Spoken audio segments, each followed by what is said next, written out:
Hey guys, this is Mike And Scott. from Deep Wood, Force of Will. The deepest. So Scott's got something to share with you all today. I took this to states. I went 2-0-3. Not the best, but my first like an actual big tournament. It was fun, definitely worth going, figuring out the meta and everything. I liked it. I had a lot of fun. And it was a new set. It was the Curse of the Frozen Casket, pretty much ruler based. So I had a lot of fun learning that. So today I have my Charlotte control-y deck for you guys. But It's Uber. yeah, it's an Uber. I figured since I pulled it, I was just like, yeah, I'll run it, I guess. If only the lighting was better. I know, it would do it more justice. Just, it's monochrome. You all can see that. I'm sure a lot of you guys know what it does, but I mean, Judgment is 1 blue, 1 colorless, energizes for blue, and by paying a blue, she discard a card from your hand, and then you get to tap something down. You get to rest a target resonator, stop them from attacking for the turn, which is really good.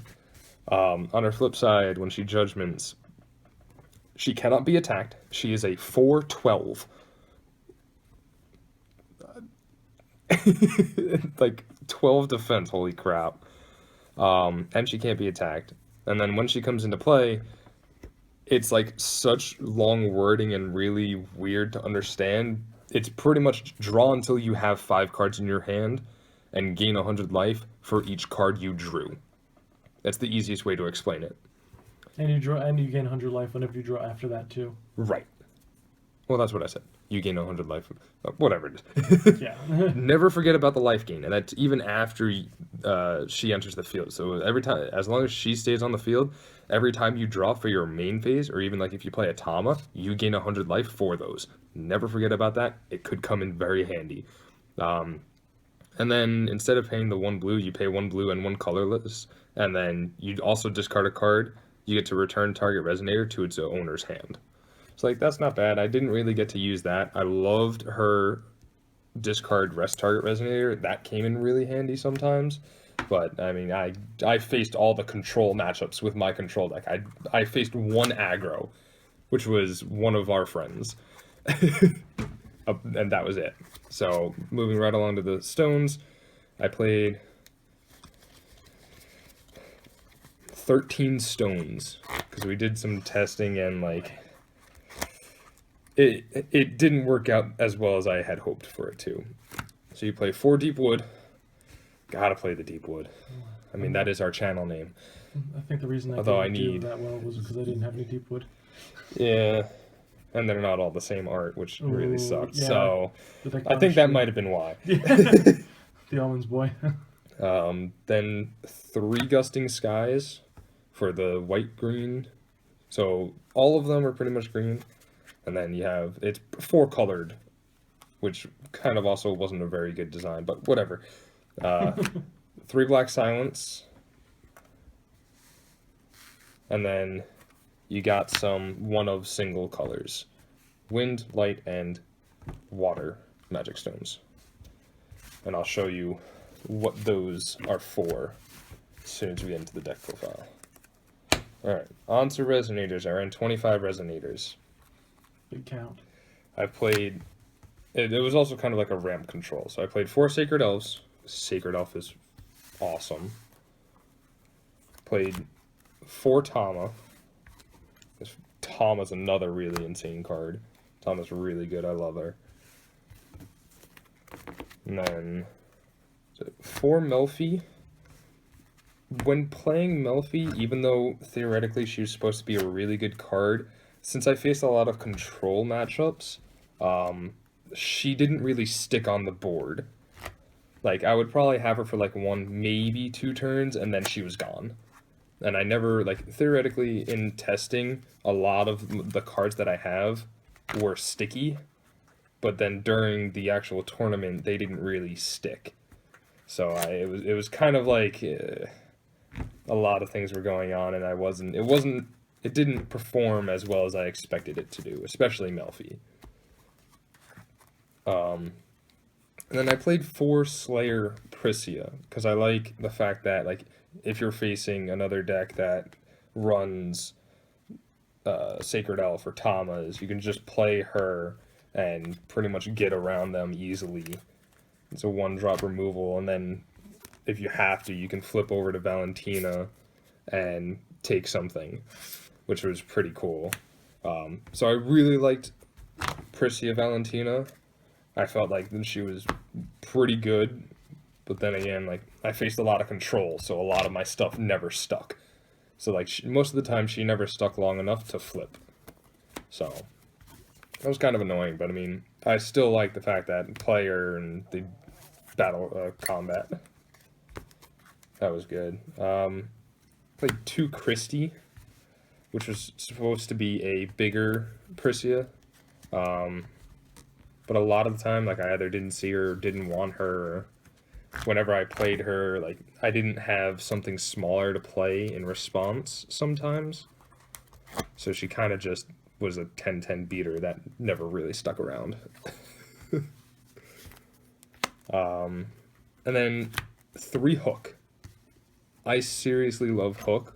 I thought Hook was going to be played a lot more. I thought that Hook was going to be like a really big threat. That's also why I played the 3 individual stones, so that way I had something that stuck for the colors that I needed that I could search out these for. But like, I maybe got hooked once out of the 5 rounds that I played. And then since I played a lot of control, a lot of the things when I ever tried to play, Hook always got like Lunar Late or Sealed, and like he just never stuck around long enough. But apart from that, I have used Hook a lot and I love him. And then something that we changed, we did try the Stealth Engine at first, and then we switched to this before the tournament, and I actually liked it in tournament. We played 2 and 2 of the Seraph Lucifer combo, and even though they didn't stick around long enough after they came into play, I still loved how they worked. I hit the combo a good couple of times and it worked, but then again, all I faced was control, so they never stuck around long enough to deal any damage or be a threat. Because control is way too good right now. But yeah, I love that combo. I got it off multiple times. So that was the 25 Resonators and the 15 Chants. I played 4 Stone Analysis, which is also why I played the 3 individual stones. I probably would have ended up changing this blue stone for a black singular, because a lot of the times with these I would either end up hitting maybe like the 1 green. I also didn't see enough like black at times, so it was kind of like sticky. I would probably also change 2 of these out for a what the hell is the card name? Blessing of Yggdrasil? Blessing of Yggdrasil, that's the one. So that way I can just search out pretty much 2 of the singular stones and then whatever I would need then. That's probably like the biggest change I would make in the deck, would be that. Because that was really annoying and didn't go over that well. And then I played 3 Seals of Wind and Light.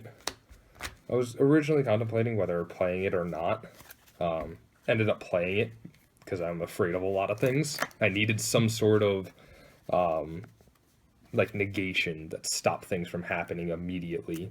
And Seal actually performed really well. I got it off a couple of times in some matches, and it did help out, but like I said, I faced a lot of control. And control kind of just doesn't put things on board until they can do massive things. So it was there, it was good. It did help out, stall some games, but it wasn't, well, my deck wasn't strong enough to survive in the end. Then I played 3 Water Transformation. I feel like this card is really strong right now. There's a lot of different combos that you can use with it, and it's just quick cast plus the Remnant for 1 blue. Like, even if you have to use Charlotte to discard it, you're still getting at least one use out of it eventually. So it's never really dead or a wasteful discard. So I really like that, and I feel like it's a game changer right now. And then on to the black things. 3 Nameless Mist. Because I saw a lot of control, I also thought of, like, not a lot of resonators. I mean, resonators are big to deal with, but I mean, I have things to deal with those. So I wanted something to get rid of a lot of, like, the spells and all of the chants and everything, like the really annoying things that kind of just do a lot of other stuff. So I felt like this was going to be a really good card this format, and I did see it a couple of times, and it was helpful. But I mean, fucking control decks. Again, back to that same thing, control decks. All I faced was control, all you faced was aggro. I wish it was vice versa. Yeah, I probably would have had a little bit better of a chance. I actually had answers. And then I played something a little different. I played 2, Resonance of Madness. And kind of like the one thing that I saw was, like, I knew in testing I had a lot of resonators that were sticky. So I figured, and with the ramping in testing, I went to a lot of Pay no mind to the dog in the background. Pay no mind to the barker. A lot of my things were sticky, especially like all my ramping resonators. So I thought throwing in 2 of these, if the meta was going to be pretty much the same way, and then, like, if I have a Sacred Elf that I don't need anymore because I have a Melfee or 2, plus a bunch of stones, I can just get rid of it to get rid of a resonator that's, like, a little pesky, annoying. I did see it once or twice. I also, in testing, saw that this card plus the Valentina was a really sick combo. Never got that off, which kind of sucked. But in theory, it was really good. And if I really have to, I could just discard it if it was just annoying. But it was alright. I would probably change this out for something else if I really had to. Maybe another Nameless Mist or something. Alright, and on to the side deck. I played 2 Fairy of Sacred Vision. I used her once. I sided both in a lot of the time. It also helps with the standby area for the guy who topped 4th I played against. He was playing Stealth, and, like, this was... I saw it once, and it didn't really do much. In theory. Theory's everything. I played 2 Down the Drain, which I pretty much only used against my matchup against Tyler, and it worked. I was just like, yeah, no Lancelots. No, screw those. I don't want to deal with them. 2 Prisoner in the Lunar Lakes, which going into the tournament, I wasn't really thinking of how good of a card this actually is. And I don't think I sided it in the tournament, and I should have. And now that I realize how good it is, like, I'll have to adjust the deck and make sure I remember these, because those are really good. Never really faced a Regalia-based deck. I faced a lot of control, and, like, it didn't really matter, because I put in other cards to really deal with them, so, like, this didn't really do much of anything for me. Interdimensional Escape, only as a one-of. I didn't really need... I didn't really, like I said, I faced a lot of control decks. They didn't spam a lot of resonators. Like, I never had a real need for it. So, at least in the matchups that I had. But I had it just in case, and it's a good card. 2 Haras. Good card. Liked it. I don't think I really ever saw it. But I mean, it's a good card in general, plus it's a 5/5. Which is definitely some decent stats. 2 Death Sights for Mikage, because Mikage is annoying as all hell. So I did see it. It did help. a little bit. I was able to actually moonbeam a Mikage, but yeah, I don't think it mattered for the matchup. Anyways, not that I remember. So, I mean, but still, it's a really good card. Slows any fast-paced ruler down. I definitely used it against Sylvia. I screwed over with it. So, and then 2 moonbeam, just for the fact that between Sylvia and Mikage, it was just really good against them when I saw it, and it worked. So, I mean, that's pretty much the deck. Definitely a couple of things that I do have to change. Overall, I would probably say it underperformed a little bit. Definitely was not what was happening in the meta. So I definitely will make some changes to it, and then I'll get back to you guys. Like I said, leave any comments down in the comment section, help fix the deck, or your thoughts, or if you want to go ahead and try this out for yourselves, go right ahead. And just remember, like, comment, and subscribe. Alright, everyone, that's been Scott and Mike from Deepwood Force Will. Yep, you heard the man. Subscribe. Do it. It's down there. Oh boy, don't point down there. Do it.